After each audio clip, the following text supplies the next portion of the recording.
What's going on, guys? Snake Eyes here, bringing you some more Bloodborne news. And just recently, Bloodborne's official website has finally included some info on PvP.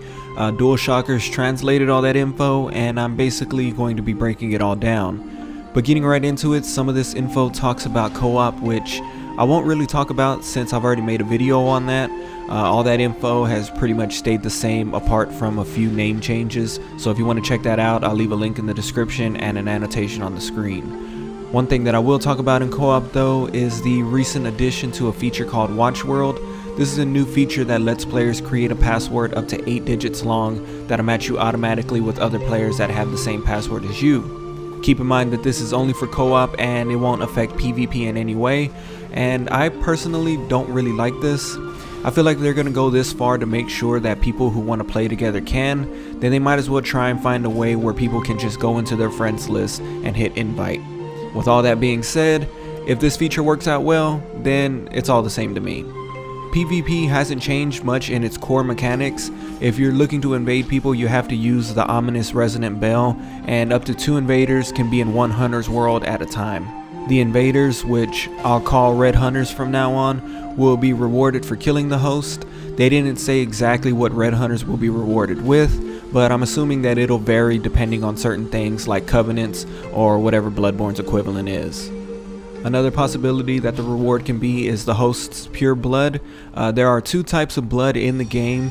Tainted blood, which is everywhere and is used as the currency and a way to level up your character, and pure blood, which is only carried by NPCs and other human hunters.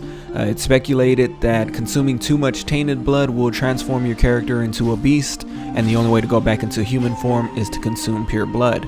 Since nothing was mentioned specifically, take all of that with a grain of salt.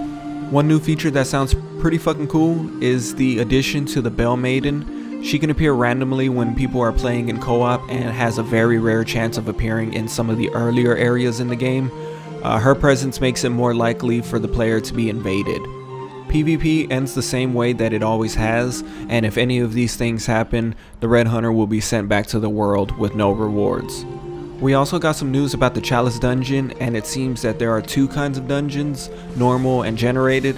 You can play both of them online and offline, but you'll need to be online to generate a dungeon and to download new dungeons from their servers.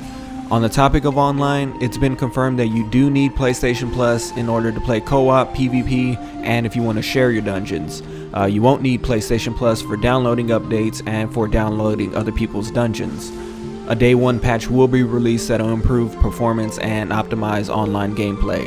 But that's pretty much going to wrap up this video, so leave a like if you enjoyed, subscribe if you haven't already. What are your thoughts on the PvP? Is this something that you like? Or do you think they should have stayed with the same old formula that has always been? Leave them in the comments below. But once again, I'd like to thank you guys for watching, and until next time, take care.